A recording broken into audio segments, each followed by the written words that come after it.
Sebenarnya ini nggak ada cara yang lebih cepat lagi dalam lo menghasilkan 100 juta pertama lo selain produk digital. Jadi lo dengerin konsep dasar ini, di mana gue akan menyederhanakan semua framework yang ada di kepala gue sampai akhirnya lo bisa menghasilkan 100 juta pertama lo. Jadi ini caranya. Yang pertama, ketika lu mengetahui bahwa produk digital itu ialah sebuah sistem yang automate, di mana lu bisa menghasilkan 100 juta pertama lu dan sangat scalable dengan modal yang sekecil-kecilnya untuk menghasilkan keuntungan sebesar-besarnya. Karena lu tidak memiliki produk, lu nggak perlu stok barang, lu tidak perlu melakukan perizinan dalam lu menjual produk digital tersebut. Jadi banyak hal di mana lu bisa mengakselerasi bisnis lu dalam waktu yang sesingkat-singkatnya dengan modal seminim-minimnya. Karena ketika gue memulai produk digital, ini gue nggak punya tim sama sekali. Gue hanya mengerjakan itu semua sendiri, dan di bulan pertama ketika gue menjalankan produk digital di tahun 2023, gue bisa menghasilkan profit pertama gue itu 500 juta hanya dengan satu produk. Jadi selama pengalaman gue hampir 10 tahun di dunia digital marketing, gue belum pernah menemukan sebuah bisnis model yang lebih mudah daripada produk digital. Di luar negeri itu udah sangat banyak sekali. Bahkan di US aja itu udah lama, umurnya itu udah hampir 20 tahun gitu. Semua perubahan yang terjadi di luar negeri, ujung-ujungnya tuh masuk semua ke Indonesia. Karena lu tahu ya, Indonesia itu orangnya sangat susah untuk beradaptasi terhadap perubahan. Jadi ketika lu mengetahui informasi ini dari gua pertama kali, seharusnya lu udah bisa menghasilkan 100 juta pertama lu ketika lu menonton konten ini. Karena ini ialah peluang yang tidak akan datang dua kali. Mungkin ketika lu ingin mencoba 5 tahun lagi, 10 tahun lagi, lu tidak akan bisa mencoba semudah tahun ini. Karena nantinya ketika sudah banyak orang yang sudah mengetahui informasi ini, permainan ini akan semakin lebih susah. Selama lo bisa mengetahui informasi bermanfaat ini, ya lo harus action sekarang. Udah gak ada waktu lagi. Mungkin lo semua skeptis, lo semua ngerasa gue ngomong kosong, dan nanti aja lo lihat 5 tahun lagi itu seperti apa produk digital. Gue gak usah banyak ngomong. Lo sudah lihat itu di belakang ada monitor juga. Ngapain gue punya monitor gede-gede kalau gue gak ngapa-ngapain gitu ya. Gue kerja itu 12 jam sehari untuk mempelajari perkembangan produk digital itu. Kalau lo masih skeptis soal ini dan lo punya pengetahuan itu nol tentang produk digital, ya inilah saatnya gue ingin turun, buka kamera ini supaya gue bisa sharing kepada lu. Tidak ada cara paling gampang ketika lu membuat sebuah produk, yaitu yang basisnya itu skill. Kalau skill lo itu ngomong, ya lu ngajarin orang gitu loh. Bagaimana caranya bisa berbicara di depan umum. Kalau skillnya lu itu jago olahraga, lu ajarin orang gimana caranya bisa ngebentuk badan mereka. Kalau misalnya skill lu itu bisa nurunin berat badan, ya lu tinggal ngajarin orang gitu gimana caranya bisa nurunin berat badan sampai akhirnya bisa punya badan sebagus ini. Apa jalan tercepat untuk merubah kehidupan lo? Karena gue ngelihat masih belum ada ya jalan yang lebih cepat selain produk digital. Banyak orang terkaya di dunia itu mereka bisa sukses karena apa? Contoh lo lihat Jeff Bezos, lo lihat Elon Musk, lo lihat Mark Zuckerberg. Itu mereka mulai kaya dari mana? Elon Musk sebelum dia bikin SpaceX, sebelum dia bikin Tesla, itu dia ngapain sebelumnya bisa menghasilkan uang sebanyak itu? Jadi bikin PayPal, dan kemudian PayPal itu dijual. Jadi dari situ lo sudah bisa melihat kenapa banyak orang US di Silicon Valley itu menjual produk digital. Karena basisnya produk yang gak berwujud itu bisa lebih cepat menghasilkan uang jauh lebih banyak. Masa sih lo gak mau coba gitu, jadi semutnya aja. Lo coba jualan course, lo coba jualan audio, lo coba jualan ebook gitu. Lo jago gitu bikin template Excel untuk pembukuan. Kan gak ada salahnya lo buat mencoba. Karena ini ialah peluang yang memang banyak diragukan banyak orang. Dan tentunya lo bisa ngeliat gitu ya di Instagram gue udah banyak kok yang ngasilin ratusan juta. Dan di sini gue berhasil membuktikan kepada kalian semua, produk digital bisa mengubah kehidupan banyak orang, dan termasuk gue tentunya juga nggak pernah kebayang gitu bisa beli jam ini seharga rumah lu dari produk digital juga gitu bos. Di sini ketika lu sudah mengetahui produk apa yang udah lu jual, lu harus mengetahui yang namanya konsep funneling.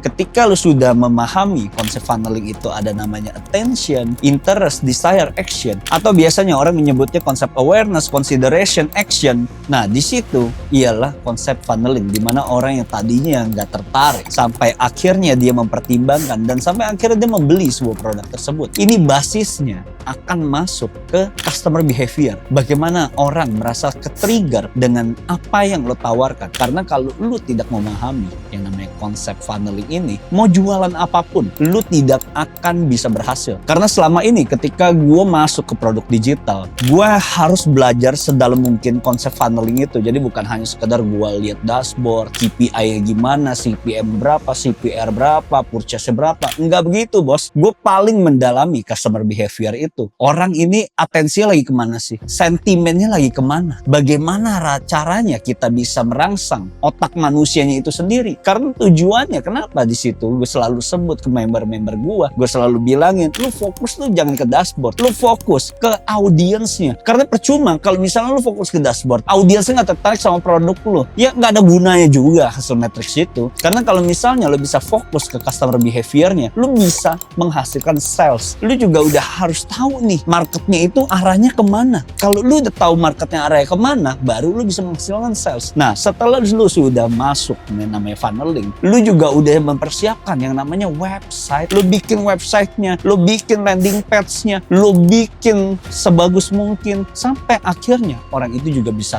trust sama produk yang lu jual. Karena percuma juga, bos, kalau misalnya lu bikin produk itu asal-asalan, kemudian lu hasilin duit, nggak ada yang namanya repeat order. Lu mainnya fokusnya ngasilin duit doang, orang-orang yang juga udah mulai nanti nggak percaya sama lu. Percuma, lu udah menghabiskan duit sebanyak itu buat iklan, dan tiba-tiba produk lo nggak laku lagi. Lu harus mulai bikin produk lain, lu harus mulai bikin akun sosmed lain. Ngapain gitu? Jadi di sini ketika lu sudah bisa menjual produk digital itu, ya lu harus ngebangun yang namanya aset. Customer value itu harus lo bangun supaya lu tahu nih kira-kira marketnya arahnya nanti kemana. Lu bisa menciptakan produk yang baru lagi. Karena kalau misalnya lu nggak tahu nih produk mana yang bakal laris nantinya, lu cuma hanya mendapatkan misalnya 100 juta. Besok-besok lu udah bingung ngasilin duitnya itu gimana. Mending sekarang ketika lu sudah tahu membangun ini semua dari nol, ya lu harus bangun semuanya itu sebagus mungkin. Karena nanti ujungnya juga kembali ke lu. Lu nggak usah membangun ekosistem lu lagi nih. Karena ketika kita membangun sebuah ekosistem, ini juga membutuhkan waktu. Sekalian aja lu buat gitu.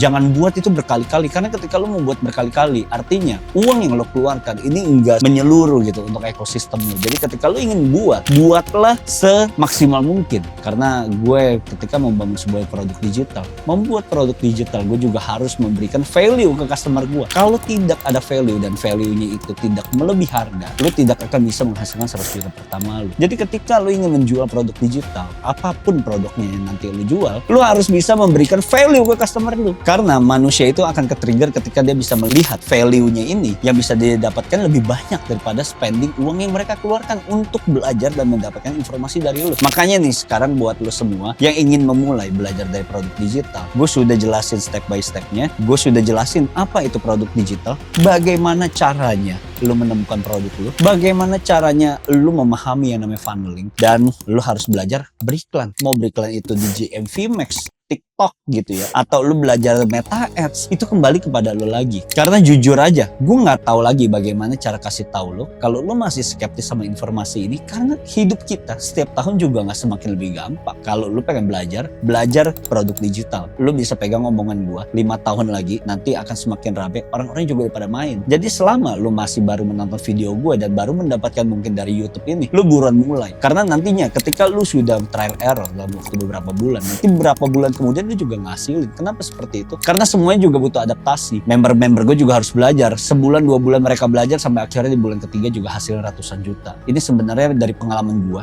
sebagai seorang praktisi yang sudah lama gitu di dunia digital marketing, dan sekarang gue mainnya produk digital dan gue all in dari produk digital. Tentunya semua ini gue sudah menghabiskan miliaran rupiah juga, dan gue meninggalkan produk fisik gue demi produk digital. Kalau gue tidak percaya sama produk digital, tentunya gue gak akan meninggalkan bisnis gue demi bisnis yang ini. Karena gue melihat peluang ini masih akan sangat panjang, bisa lebih besar lagi. Nantinya lo juga harus belajar bagaimana caranya lo bisa mendelegasikan ini semua ke tim lo, sampai pada akhirnya semua ini bisa berjalan otomatis, dan 1 miliar pertama lo bisa lo hasilkan dalam waktu yang lebih cepat, guys. See you guys.